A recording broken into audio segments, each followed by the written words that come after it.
हाय दोस्तों, मैं Ankit Kumar. I hope आप लोग अच्छे होंगे, मस्त होंगे, स्वस्थ होंगे। आशा करता हूँ कि आप लोग अच्छे रहें। तो दोस्तों, आज मैं आप लोगों को एक बहुत ही शांत वातावरण में लेकर के आया हूँ। नज़ारा आप लोग देख सकते हैं चारों तरफ का। तो दोस्तों, ये शांत वातावरण में लाने का मतलब ये है दोस्तों कि मैं आज आप लोगों को ज़िंदगी के बारे में कुछ बताना चाहता हूँ कि ज़िंदगी क्या है दोस्तों। तो दोस्तों, आइए शुरू करते हैं। ज़िंदगी एक संघर्ष है। ज़िंदगी में मेहनत हमेशा करते रहिए और प्रयास हमेशा करते रहिए। कहते हैं प्रयास करने वालों की और मेहनत करने वालों की दोस्तों कभी हार नहीं होती है। दोस्तों, कहते हैं मंजिल उन्हीं को मिलती है, मंजिल उन्हीं को मिलती है जिनके सपनों में जान होती है। पंख तो यूं ही फड़फड़ाते हैं, हौसलों में जान होती है दोस्तों। तो दोस्तों, आइए इसी छोटे से ब्लॉग के माध्यम से मैं आप लोगों को एक छोटी सी कहानी बताता हूँ कि प्रयास हमेशा करना चाहिए और प्रयास करने वालों की कभी हार नहीं होती है दोस्तों। तो दोस्तों, आइए ले चलते हैं एक छोटी सी कहानी की तरफ दोस्तों। तो दोस्तों, एक बहुत बड़ा जामुन का पेड़ था नदी किनारे। दोस्तों, नदी किनारे एक बहुत बड़ा जामुन का पेड़ था और जामुन के पेड़ पे जो है एक बंदर और एक बंदरिया रहा करते थे।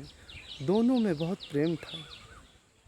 एक दिन बंदर और बंदरिया दोनों जामुन के पेड़ पर बैठे थे।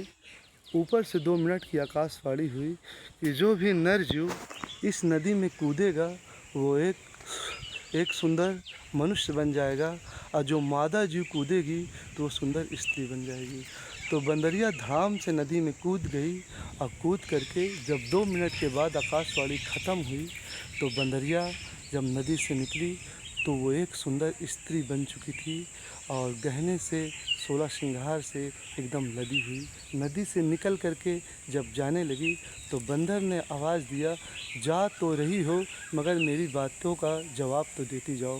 तो बंदरिया ने मुड़ कर कहा, बोलो क्या बात है। बंदर ने कहा, जब आकाशवाणी हुई थी तो मैंने भी सुना था मगर मैं नहीं कूदा और तुम कूद गई। तो बंदरिया ने जवाब दिया कि पहले तुम बताओ कि तुम क्यों नहीं कूदे। तो बंदर ने कहा कि मैंने इसलिए नहीं कूदा कि पता नहीं ऐसा हो भी कि ना हो, और अभी कूदूँगा फिर गीला हो जाऊँगा। अब तुम बताओ कि तुम क्यों कूद गई, बंदर ने कहा। तो बंदरिया ने कहा कि मैं इसलिए कूद गई कि हूँ तो मैं बंदरिया ही और अगर इसमें कूद करके पानी से मैं कूद करके निकलूँगी तो बंदरिया ही रहूँगी। इससे ज़्यादा मैं क्या बन जाऊँगी। यही सोच करके मैं इस नदी में कूद गई। बन गई तो ठीक है, नहीं तो बंदरिया तो मैं हूँ ही। तो दोस्तों, कहने का मतलब यही है कि बंदर ने प्रयास नहीं किया और बंदर देखता रह गया और बंदरिया ने प्रयास किया और बंदरिया एक सुंदर स्त्री बन गई। तो ये छोटे से ब्लॉग के माध्यम से दोस्तों बस मैं यही कहना चाहता हूँ कि प्रयास हमेशा करते रहिए, मेहनत हमेशा करते रहिए। मेहनत करने वालों की दोस्तों कभी हार नहीं होती है। तो ठीक है दोस्तों, आज तक के लिए इतना ही। आई होप आप लोग अच्छे होंगे, मस्त होंगे, स्वस्थ होंगे।